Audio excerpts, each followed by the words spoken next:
ბატონი ლელა ჯეჯელავა არის ახლა ჩვენთან სტუდიაში. მისი სიტყვებით მინდა დავიწყო ერთ-ერთი ბოლო პოსტი, რომელიც თქვენ გამოვაქვეყნეთ, ამ შინაარსის იყო. რატომ აღმოჩნდით სხვადასხვა ნაპირზე? სხვადასხვა გვარად აღვიქვამთ სამყაროს. სხვა შორის აი ამ ქალბატონების შემყურე, რომლებთანაც ქალბატონი თინა ერაძეს ჰქონდა ახლა კომუნიკაციის მცდელობა, ზუსტად ეს სიტყვები ეს აზრი მიტივტივდებოდა მეც. მართლა სხვადასხვა ღირებულებები გვაქვს. გადაწყვიტეს რომ ხალხს, რომელიც თავისუფლებისთვის ბრძოლაში დაჭერით, მოწამვლით, სიკვდილამდე ცემით ვერ დააშინეს, გაზრდილი ფულადი ჯარიმებით გააჩერებენ. ანუ მართლა ჩათვალეს, რომ შეიძლება ფული სიცოცხლეზე მეტად გვიღირდეს. თქვენი სიტყვებია, თქვენი სიტყვების კომენტირებას არ გთხოვთ, უბრალოდ ამ აზრის კიდევ უფრო ცლად ჩამოყალიბებას გთხოვთ. რატომ აღმოჩნდით სხვადასხვა ნაპირზე?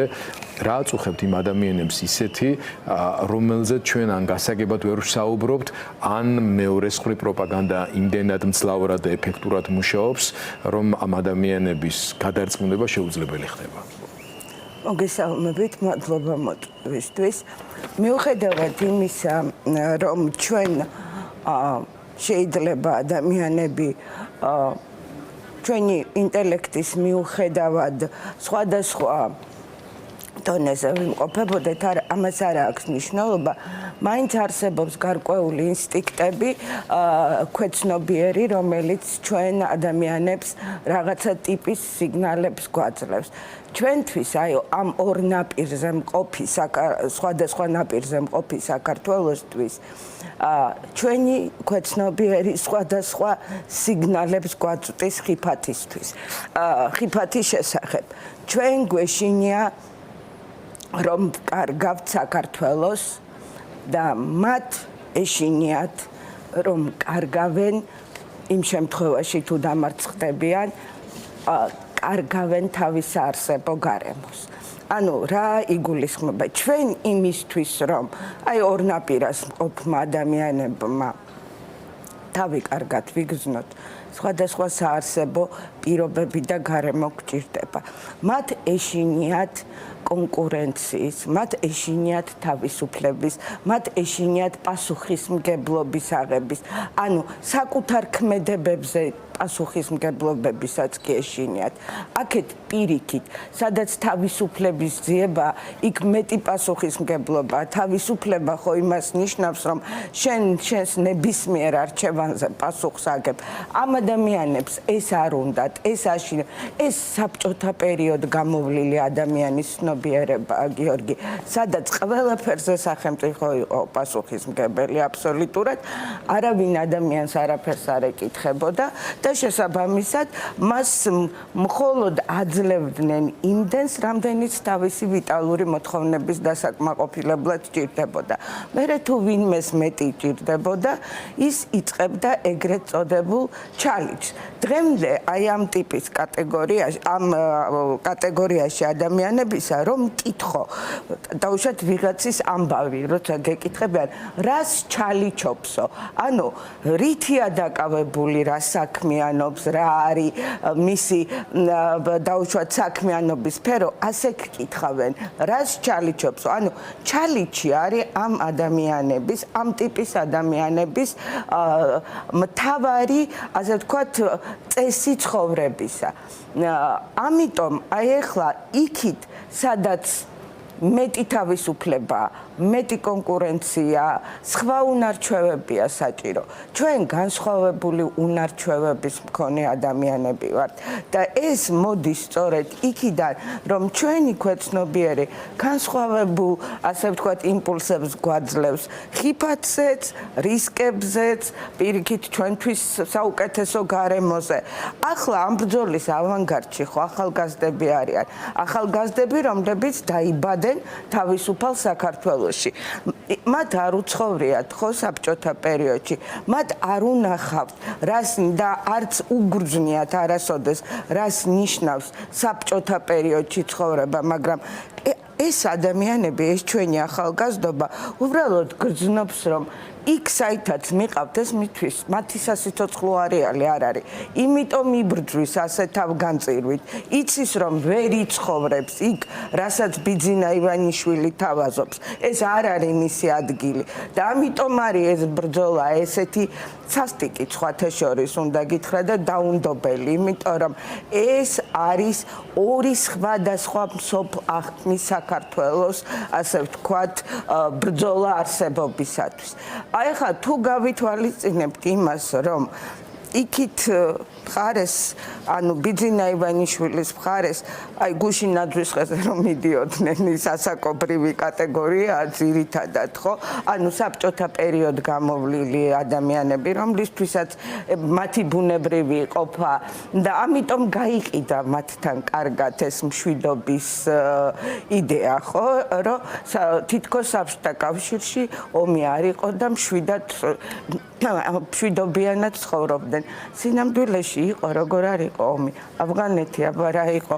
მეორე მსოფლიო ომი იყო, ხო 70 წელი იარსება ქვეყანამ და ომი ჰქონდა, მეორე მსოფლიო ომი იყო და გარდა მაგისა ავღანეთში ათობით ათასი, ასობით ათასი საბჭოთა მოქალაქე დაიღუპა, მაგრამ თუ მათ და საქართველოში სხვათა შორის ძალიან ბევრ შეეხო ის ტრაგედია, მაგრამ ამის განცდა არ აქვს. ეს ძირითადად ომის შემდგომ დაბადებული თაობა, მეორე მსოფლიო ომის შემდეგ დაბადებული თაობა, რომელსაც აბსოლუტურად სხვა გარემოში ჩამოუყალიბდათ არსებობისათვის საჭირო უნარ-ჩვევები. მაგრამ ამას რომ თავი დავანებოთ ახლა, ეს არის წარმავალი თაობა, ვისაც როგორ არ უნდა ეწყინოს, მაგრამ რეალობა და არის მომავალი თაობა. წარსულისა და მომავლის დაპირისპირებაც არის რეალურად ახლა, იმიტომ რომ ჩვენი ახალგაზრდები, ეს არის ამ ქვეყნის მომავალი და თუ ისინი არ დარჩნენ ამ ქვეყანაში, ეს ქვეყანა უბრალოდ არ არსებობს, ხო? ამიტომ ეს არის ამ ქვეყნის არსებობისათვის ბრძოლა. მე ღრმად ვარ დარწმუნებული და ვიცი როგორც დასრულდება ეს ბრძოლა, ადვილი არ არის, რასაკვირველია, მაგრამ უბრალოდ ის თაობა, რომელიც დაიბადა თავისუფლებისათვის, ვერაფრით ვერ იქნება არათავისუფალი. დაიბადა თავისუფლებისათვის. ჩვენ ყველანი გავჩნდით იმ ეპოქაში, რომელთანაც ადაპტირებულები ვიყავით მეტნაკლებად. და ეს ახალგაზრდობა არის თავისუფალ საქართველოსთან, თავისუფალ სამყაროსთან ადაპტირებული. ამიტომ მათ ექნებათ ეს თავისუფალი სასიცოცხლო სივრცე, მათ ექნებათ ეს კონკურენტული სასიცოცხლო სივრცე. კონკურენციაში ადამიანი იზრდება, ხო? პიროვნულად იზრდება, სულიერად იზრდება, დაუშვათ ინტელექტუალურად იზრდება.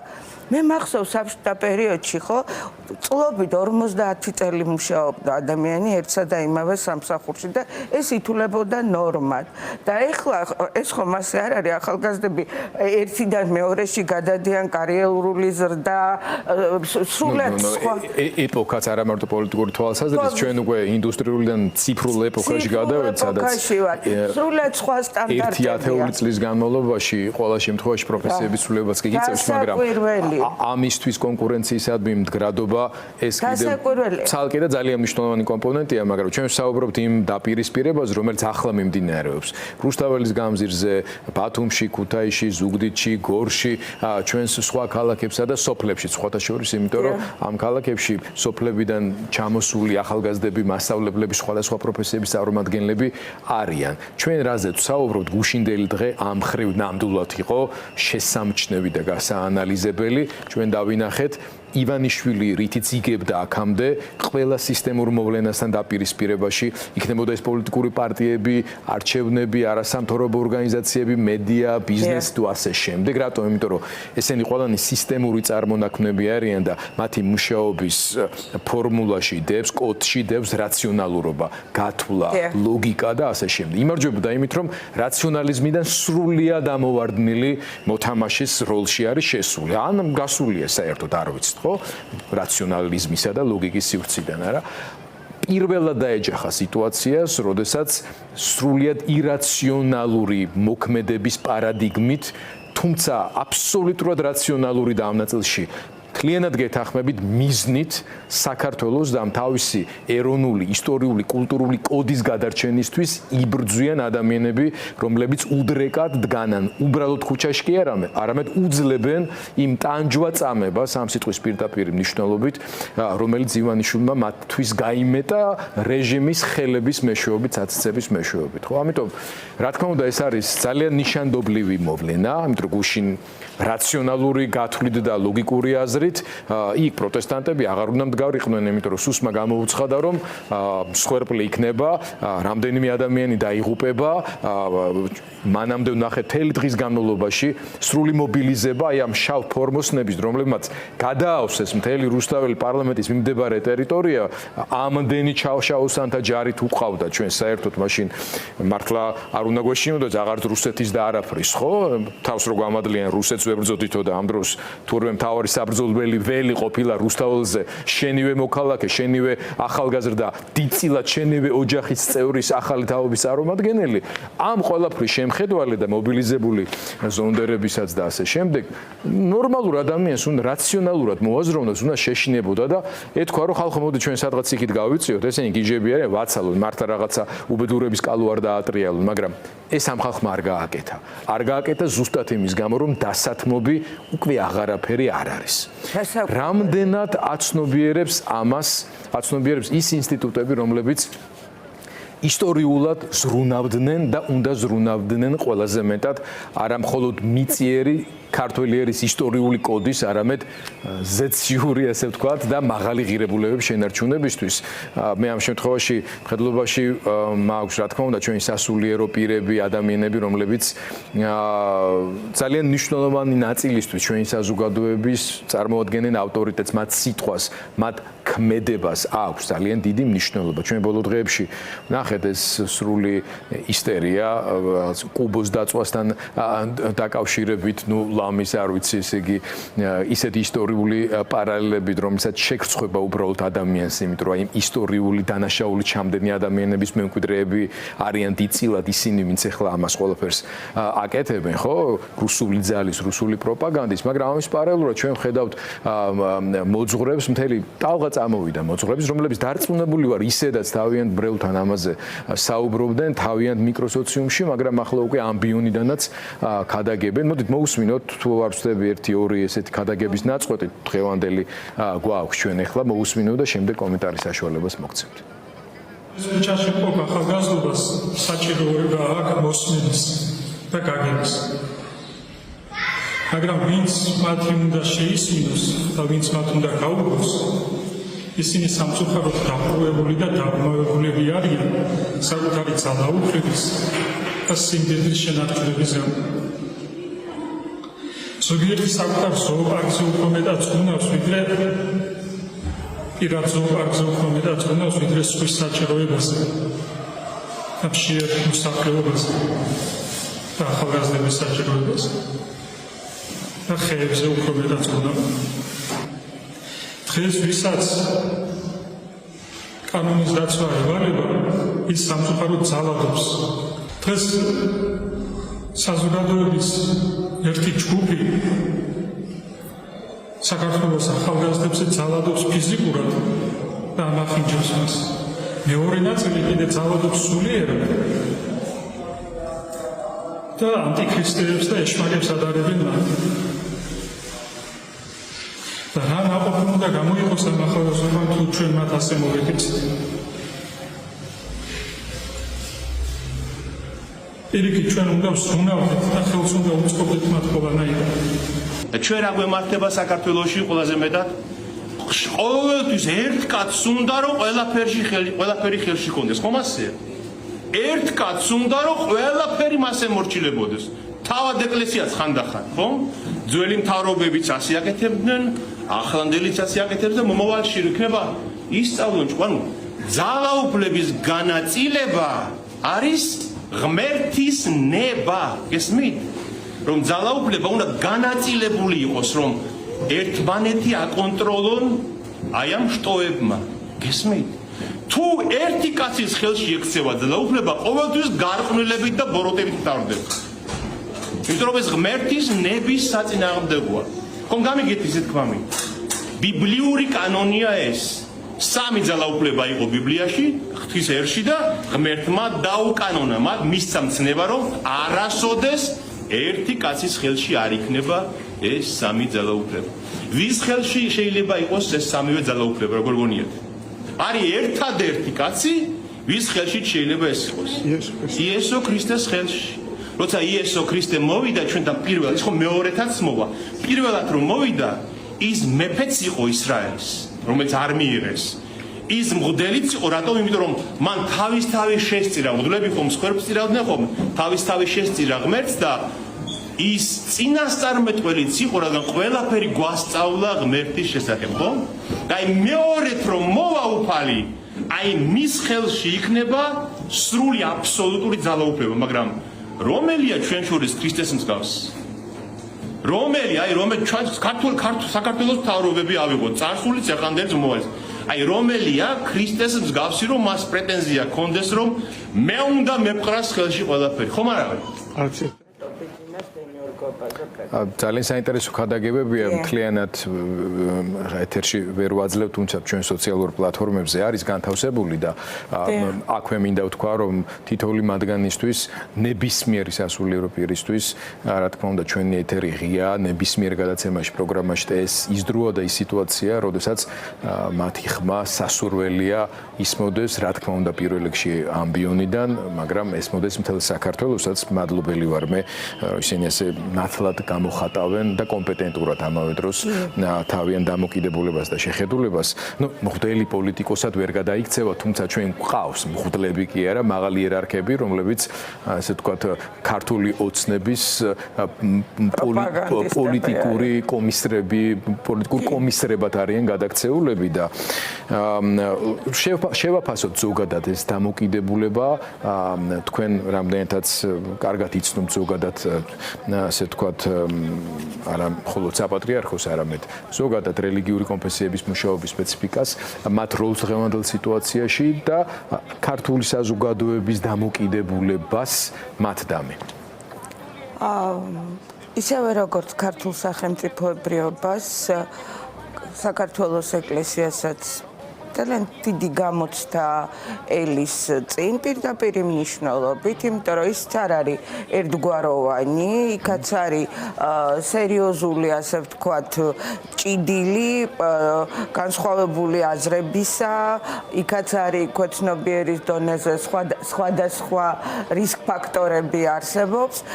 სამწუხაროდ ბიძინა ივანიშვილმა მოახერხა ის, რომ ამ ქვეყანაში ძალიან ბევრი ადამიანი სახელმწიფო ინსტიტუციების წარმომადგენლებით, მათ შორის რელიგიური ინსტიტუციებისაც ჩაითრია დანაშაულებრივ სისტემაში, რომელიც მან შექმნა და ბუნებრივია ეხლა იქაც არიან ამ სისტემის ნაწილი, ბიძინას მიერ შექმნილი დანაშაულებრივი სისტემის ნაწილი, არიან ისეთები, რომლებიც ამისაგან სრულად თავისუფალი არიან და მათ ბუნებრივია განსხვავებული დამოკიდებულებები აქვთ შესაბამისად დღეს მიმდინარე პროცესების მიმართ, მაგრამ ყველაზე სამწუხარო ის არის, რომ აი როდესაც თქვენ ბრძანეთ კულტურული კოდის ცვლილება, დიახ, ამ პერიოდში მოხდა ყველაზე მძიმე რამ, რომ ნამდვილი ჩვენი ეროვნული ღირებულებების ჩანაცვლება კვაზი ღირებულებებით, რომელსაც ქართულთან არაფერი საერთო არ აქვს.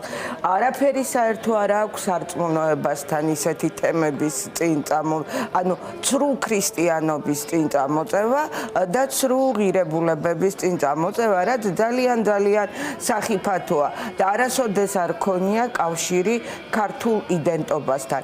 რაც შეეხება ციფრულ ეპოქაზე ვსაუბრობდით, ხო? ამ ჩვენმა ახალგაზრდებმა, რომლებიც არიან ციფრული ეპოქის პირმშოვები, ყველაზე უკეთ იციან, რა დიდი მნიშვნელობა აქვს ციფრულ ეპოქაში ეროვნული იდენტობის შენარჩუნებას.